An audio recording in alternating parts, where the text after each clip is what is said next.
நல்ல தகப்பனே, எங்கள் சர்வ வல்லமை உள்ள ஆண்டவரே, இந்த அருமையான நேரத்திற்காக ஸ்தோத்திரம்.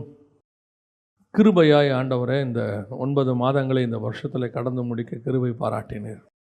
10வது மாதத்துக்குள்ளே நுழையும்படி கிருபை தந்தீங்கப்பா. இந்த வருஷம் ஆரம்பிக்கும் போது எத்தனையோ விதமான கொள்ளை நோய்கள், பயங்கள், ஆண்டவரே எதிர்காலத்தை குறித்த நம்பிக்கை இல்லாத தன்மை எத்தனையோ இருந்தது ஆண்டவரே. எல்லாத்தையும் மாற்றி அமைத்து இந்த 9 மாதம் நீர் எங்களை சுகபத்திரமாய் பாதுகாத்து கொண்டீர், நடத்தி கொண்டு வந்தீரப்பா. இந்த 9 மாதமும் உங்களுடைய கிருபை மட்டுமே எங்களை தாங்கினது ஆண்டவரே. நாங்கள் நிற்பதும் நிர்மூலமாகாமல் இருப்பதும் உம்முடைய கிருபை மட்டும் ஆண்டவரே. இந்த 9 மாதத்தில் எத்தனையோ பேர் பூமியை விட்டு கடந்து போனாங்க ஆண்டவரே. எத்தனையோ பேர் வியாதிப்பட்டு போனாங்க, பலவீனப்பட்டு போனாங்க. ஆனாலும் நீர் எங்களை பத்திரமாய் பாதுகாத்து கொண்டீர் தகப்பனே. எத்தனையோ பேர் பசியினால், பஞ்சத்தினால், யுத்தத்தினால் மடிந்து போனார்கள். எங்களையோ பறந்து காக்கிற பட்சியைப் போல நீர் பத்திரமாய் பாதுகாத்து கொண்டீர் ஆண்டவரே. ஆண்டவரே, ஒவ்வொரு குடும்பத்தையும் நீங்கள் தான்ப்பா நடத்துக்கிறீங்க. ஒவ்வொரு குடும்பத்தினுடைய அப்பம், தண்ணீர், எண்ணெய் எல்லாவற்றையும் ஆசீர்வதிக்கிறீங்க ஆண்டவரே. ஒருபோதும் நீர் கைவிடாத தேவன் என்பதை எங்களுக்கு உறுதிப்படுத்தி கொண்டே இருக்கிறீங்க ஆண்டவரே.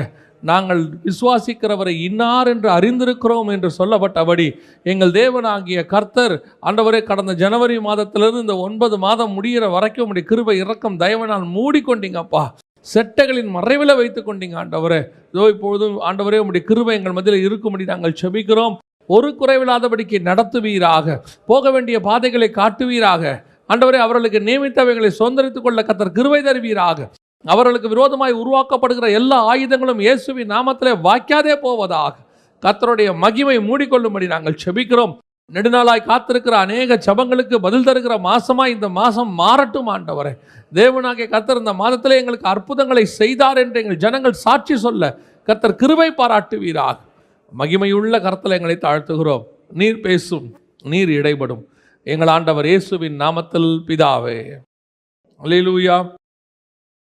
வெளிப்படுத்தின விசேஷம் 6ஆம் அதிகாரம் 6வது வசனத்தில் ஒரு காரியத்தை தியானித்து கொண்டிருந்த போது ஆண்டவர் வேறொரு காரியம் அதிலிருந்து சொல்லி கொடுத்தார். அந்த 6வது வசனத்தில் வசனம் சொல்லுது, ஒரு பணத்திற்கு 1 படி கோதுமை என்றும் 1 பணத்துக்கு 3 படி வார்கோதுமை என்றும் எண்ணெயையும் திராட்சை ரசத்தையும் சேதப்படுத்தாதே என்றும் 4 ஜீவன்கள் மத்தியிலிருந்து உண்டான சத்தத்தை கேட்டேன். இதோடைய உண்மையான அர்த்தம் நம்ம ஏற்கனவே பல முறை எடுத்துருக்கிறோம். இது 3வது முத்திரை பூமியில் நடக்கக்கூடியதான சம்பவத்தை குறித்து தான் சொல்லப்பட்டிருக்கிறது. லிட்ரலாக இது நடக்கக்கூடியதான ஒரு சம்பவம். இப்போ நம்ம அந்த 3வது முத்திரைக்கு நேராக உலகம் போய்கொண்டே இருக்கிறது. கோதுமை பஞ்சம் உலகளாவிய பஞ்சமாய் மாறி இருக்கிறது. அதையும் தாண்டி எண்ணெயும் திராட்சை ரசமும் இன்றைக்கி உலகத்தினுடைய மிக முக்கியமான பொருளாதார படமாக மாறி இருக்கிறது. அதாவது குரூட் ஆயில் நமக்கு தெரிஞ்சிருக்கிறோம், ஒயின் எல்லாமே அங்கே இங்கிலீஷில் வந்து ஆயில் அண்ட் ஒயின்னு இருக்கும். ஸோ எல்லாமே வேதத்தில் சொல்லபடி தான் இன்றைக்கி நடந்துகிட்ருக்குது. அப்போது இது வந்து நிகழ்காலத்தில் நடக்கக்கூடியது. 2000 வருஷத்துக்கு முன்னாடி பைபிளில் சொன்னது நம்ம இந்த காலத்துக்குரியதை அங்கே சொல்லியிருக்கிறாங்க. அதனால் ஆனால் நல்லா கவனிங்க, இதில் சில ஆவிக்குரிய சத்தியங்களும் இருக்குது. இந்த வசனத்தை ஆவிக்குரிய விதத்தில் இப்போ நம்ம தியானிக்க போகிறோம்.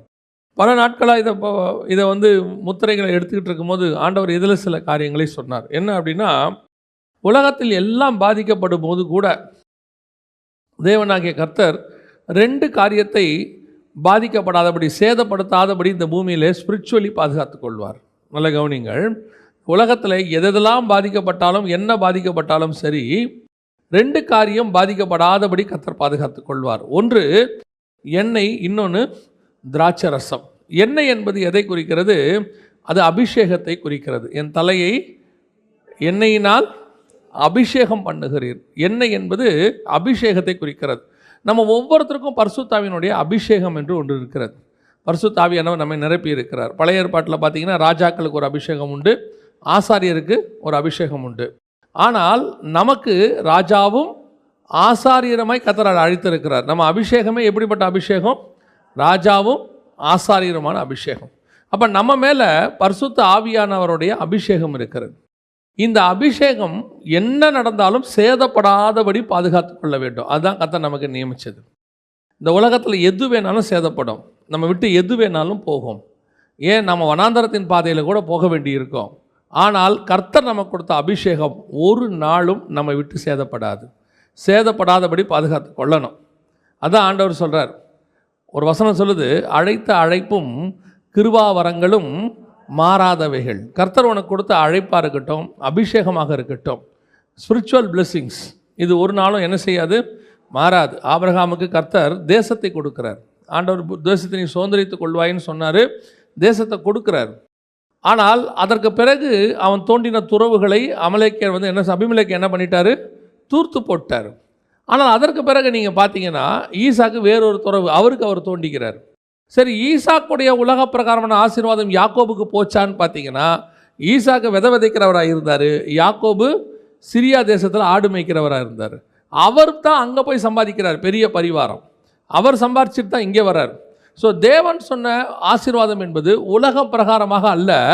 ஆனால் ஆபிரகாமுக்கு ஒரு அபிஷேகம் இருந்தது, ஆவிக்குரிய பிளெஸ்ஸிங் ஒன்று இருந்தது.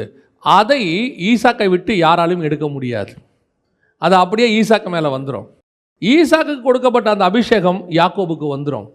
கர்த்தர் சொல்கிறாரு, உன் தகப்பனோடு பண்ணின நான் உடன்படிக்கையை உன்னோடும் செய்வேன். அவர் தேசத்தை மட்டுமல்ல, உலக பிரகாரமான தேசத்தையோ உலக பிரகாரமான ஆசீர்வாதத்தை சொல்லவில்லை. அதை மட்டும் சொல்லலை. அவர் சொல்கிறது ஸ்பிரிச்சுவல் பிளெஸ்ஸிங். அதனால தான் கலாத்தியருக்கு எழுதும்போது பவுல் சொல்கிறாரு, உன் சந்ததியை ஆசீர்வதிப்பேன் என்று சொல்லி சந்ததிகள் என்று சொல்லாமல் சந்ததி என்று சொன்னார். அந்த சந்ததி கிறிஸ்துவே அப்படின்னு. So spiritual blessing. அப்போ உங்களுக்கு கர்த்தர் வச்சிருக்கிற இந்த பூமிக்குரிய ஆசீர்வாதங்கள் எல்லாமே கர்த்தர் கொடுத்தது தான். அதில் ஏற்ற இறக்கம் இருக்கும். நிறைய பேர் என்ன நினச்சிக்கிறாங்க அப்படின்னா, அப்படி தான் போதிக்கிறாங்க சிலர். நீங்கள் இயேசுக்கிட்ட வந்துட்டீங்கன்னா உங்களுக்கு பிரச்சனையே இருக்காது, உபத்திரமே இருக்காது அப்படிலாம் சொல்கிறாங்க.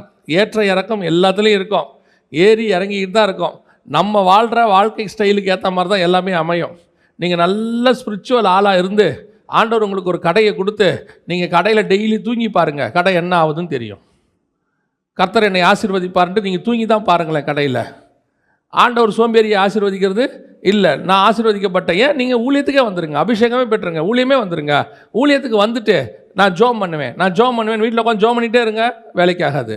ஆண்டவர் பார்ப்பார், நீ ஜெபம் பண்ணோம், இறங்கி வேலையும் செய்யணும்.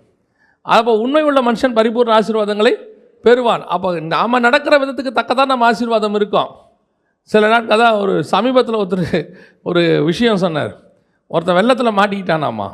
வெள்ளத்தில் மாட்டிக்கிட்டவொடனே ரெஸ்கியூ காப்பாற்றிக்கிட்டு இருக்கும்போது முதல்ல ஒருத்தன் போட்டுக்காரன் சொல்கிறானா, ஐயா வாங்க போவோன்னு. அவன் சொல்கிறான், இல்லை, பரலோகத்திலிருந்து எனக்கு உதவி வரும், நான் உதவி வரும் கண்மலையை நோக்கி காத்திருக்கிறேன்.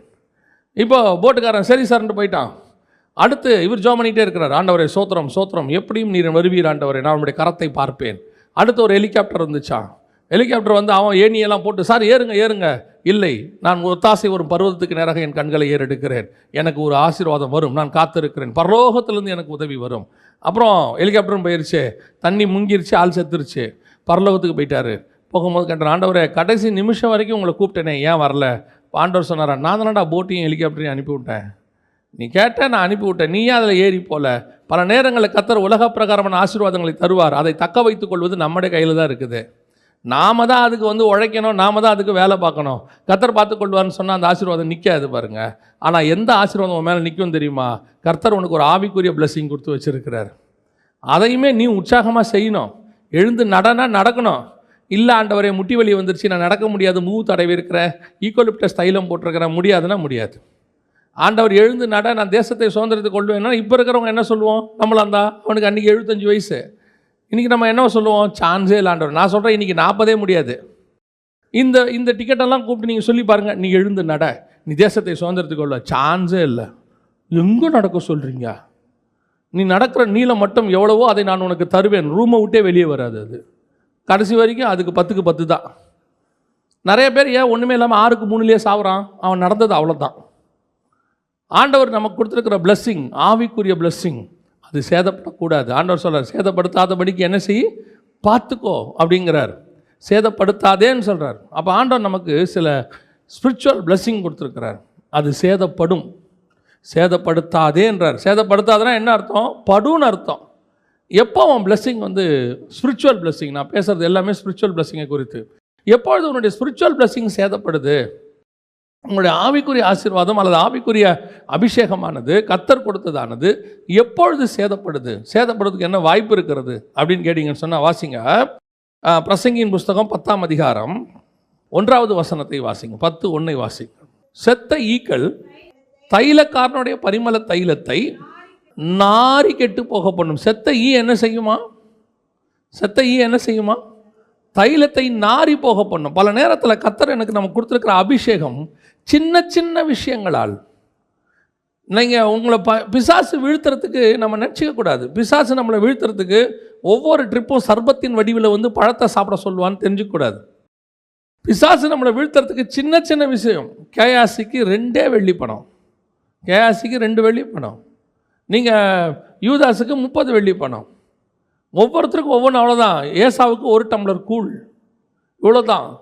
எங்கேயாவது ஒரு சின்ன விஷயம், ஒரு செத்த ஈயை வச்சுருப்பான். இந்த ஈ இருக்குது பாருங்கள், அது அப்படியே பறந்து வந்துட்டுருக்கோம். நம்ம சில நேரத்தில் அந்த சின்ன ஈ தானே நம்ம வாழ்க்கையில் சின்ன பாவத்தை அனுமதி கொடுத்துக்கிட்டே இருப்போம். இது சின்னது தானே, இது சின்ன விஷயம் தானே. ஏன்னா நம்ம பார்வைக்கு அது எப்படி இருக்குது? சின்னதாக இருக்குது. நம்ம தான் திரிச்சு வச்சுருக்கிறோம் சின்ன பாவம் பெரிய பாவம். பைபிளில் சின்ன பாவம் பெரிய பாவமே கிடையாது. பைபிளில் 2 பாவம் தான். ஒன்று மரணத்துக்கு ஏதுவான பாவம், இன்னொன்று மரணத்துக்கு ஏதுவல்லாத பாவம். பைபிளில் 2 பாவம் தான் இருக்குது. நம்ம தான் எப்படி வச்சுருக்கிறோம்? சின்ன பாவம் பெரிய பாவம்.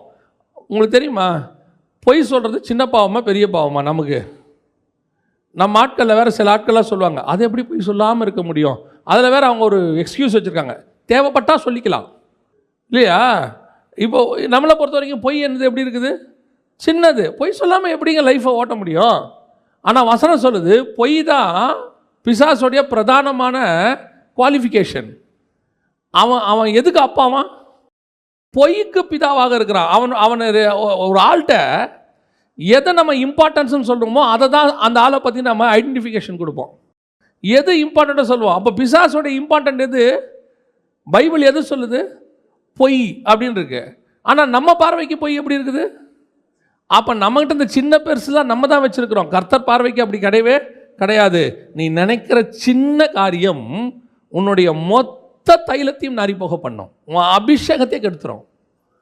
பல நேரங்களில் அதுதான் நம்ம நடக்கிறோம். ஒரு சிலர்லாம் பார்த்தீங்கன்னா எல்லா விஷயத்துலையும் நல்லது செய்வாங்க, ஏதாவது ஒரு குறை இருக்கும், அந்த குறை அவங்களுடைய மொத்த கேரக்டரையும் கெடுத்துரும். அவங்கள பற்றி அது மட்டும்தான் நிற்கும். நீங்கள் பைபிளில் உதாரணம் எடுத்துக்கோங்க. எனக்கு அந்த அம்மாவை வந்து இப்போ ஆச்சரியமாக பார்ப்பேன். யாருன்னா யோபுவின் மனைவி. யோபுவின் மனைவி இருக்காங்க இல்லையா, அந்த அம்மா வந்து அந்த அம்மாட்ட இருக்க குவாலிட்டிஸ் எல்லாம் நல்லா கவனிச்சுட்டே வாங்களேன். அந்த அம்மா ஒரு தடவை தான் ஒரே ஒரு வார்த்தை தான் பேசிச்சு. அது லைஃப்லையே அந்த ஒரு வார்த்தை தான் பேசிச்சு, தேவனை தூஷித்து ஜீவனை விடும். இது பிசாசு சொன்னது, பிசாசு ஆண்டவர்கிட்ட சொன்னது. அதே வார்த்தை இந்த அம்மா இங்கே சொல்லிருச்சு. ஓகே, அது தவிர்த்து அந்த அம்மாவை எடுத்துக்கோங்க. இந்த ஃப்ரெண்ட்ஸ் இருக்கிறானே, அவன் எத்தனை அதிகாரம் பேசினான், கட்சியில் யோபுவை புலம்பு விட்டுட்டான். இப்போ யோபுவாது இந்த வார்த்தை சொன்னோன்னு அந்த அம்மாவை தப்பாக எடுத்துக்கல, பைத்தியக்காரி மாதிரி பேசாது. ஏன்னா அந்த அம்மா அப்படி தான் எப்பவும் பேசும் போல். சரி, அவன் அதை ரொம்ப சீரியஸாகவே என்ன செய்யலை, அதை அவனை ஹர்ட் பண்ணவே இல்லை. ஏன்னா அது அப்படி தான் பேசும், அவனுக்கு அது ரொம்ப சகஜமாகி போச்சு. ஆனால் நீங்கள் அந்த அம்மாவுடைய குட் குவாலிட்டிஸ் எடுத்து பாருங்கள். யோபுவோட சரீரம் முழுக்க பருவாக மாறிடுச்சு. அவன் சுரண்டான், கர்த்தர் இப்போ அவனை ஆசீர்வதிச்சிட்டாரு. ஆனாலும் தழும்புகள் உடம்புல என்ன செய்யும், இருக்கும். இவ்வளோ காரியங்கள் நடந்துச்சு, எல்லாம் போச்சு. ஆனால் அந்த அம்மா மட்டும் அவனை விட்டு போவே இல்லை. கடைசி வரைக்கும் அவன் மேலே நாத்தம் எடுத்துருச்சு, சுரண்ட ஆரம்பிச்சாச்சு, மண்ணை தூக்கி தலை மேலே புழுதியை போட்டாச்சு, எல்லாம் முடிஞ்சிருச்சு. ஆனால் அந்த அம்மா அவனை விட்டு கடைசி வரைக்கும் என்ன செய்யலை, போகவே இல்லை. திட்டிச்சே என்னமோ, சில அம்மா கிட்ட ஒரு நல்ல குணம், திட்டிக்கிட்டே சோறை போட்டுரும், வந்து கொட்டிக்க, ஆனால் செஞ்சு வச்சிரும் இல்லையா? அந்த அதுவும் நம்ம சாப்பிடாமல் படுத்தோம்னா இன்னும் டென்ஷன் ஆயிரும் இல்லை? இப்போ எதுக்கு இப்படி சாப்பிடாம படுத்துருக்க, ரொம்ப ரோசம்தான், தின்னு அப்படின்னு. தூங்கவும் கூடாது. அன்பில் வந்து இதெல்லாம் உச்சன்னு வச்சுக்கோங்க, டிக்டேட்டர்ஷிப். இதெல்லாம் எங்கே போய் நிற்கிறதுனே தெரியாது நமக்கு. அப்போ அந்த அம்மா அந்த மாதிரி போவே இல்லை, அவனை விட்டு அது போகவே இல்லை. அதுக்கப்புறம் பெரிய ஆச்சரியம் என்னென்னா, அடுத்த 10 குழந்தை பிறந்திருக்கு. யாருக்கு? யோபுவுக்கு. அந்த 10 குழந்தையும் யார் வழியே தான் பிறந்துச்சு? அந்த அம்மா வழியே தான் பிறந்துச்சு. அப்படின்னா அந்த அம்மா அவனை விட்டு என்ன செய்யலை, போகலை. அப்போ யோபுவுக்கும் அன்பு இருக்குது, அந்த அம்மாவுக்கும் அன்பு இருக்குது. ஆனால் இவ்வளவு அன்பு இருந்து 10 வருஷம் கூட இருந்து கஷ்டத்தில் இருந்து எல்லாம் போச்சு. ஆனாலும் நம்ம போல பாருங்க, திட்டுச்சு. இதுக்கு மேலே எதுக்கு நீ உயிரோடு இருக்கிற அப்படின்னு திட்டுச்சு. அதில் எந்த மாற்று கருத்தும் இல்லை. ஆனால் போல பாருங்க கடைசி வரைக்கும். சிலதெல்லாம் இப்போ இஷ்டத்துக்கு வந்ததெல்லாம் உடனே என்ன பண்ணுது, வாயில் வர்றதே அதுக்கு என்ன வருது, நம்ம பிரிஞ்சுருவோம், நமக்கு செட் ஆகாது, டிவோர்ஸ் பண்ணிடலாம் அப்படின்னு. அந்த அம்மா எல்லாம் போன பிறகும் மொத்தமும் போச்சு, சரீரம் போச்சு, வீட்டுக்காருக்கு நாற்றம் எடுக்க ஆரம்பிச்சிருச்சு பாடி. இப்போல்லாம் பெட்சோர்லாம் வந்துச்சுன்னா கவனிக்க ஆளே கிடையாது பாருங்க. அந்த காலத்தில் அந்த அம்மா அதெல்லாம் பொறுத்துக்கிட்டு 10 குழந்தையும் பெற்றெடுத்திருக்கு. அதுக்கப்புறம் அவ்வளோத்துலேயும் கூடவே இருந்திருக்குது. ஆனால் இவ்வளவு நல்ல குணம் இருக்கிற ஒரு அம்மாவுக்கு அது எதுவுமே வெளியே தெரியாமல் இன்றைக்கும் யோபுவின் மனைவின்னு நம்ம எதை தான் சொல்கிறோம்? தேவனை தூஷித்து இதுதான் செத்த ஈ.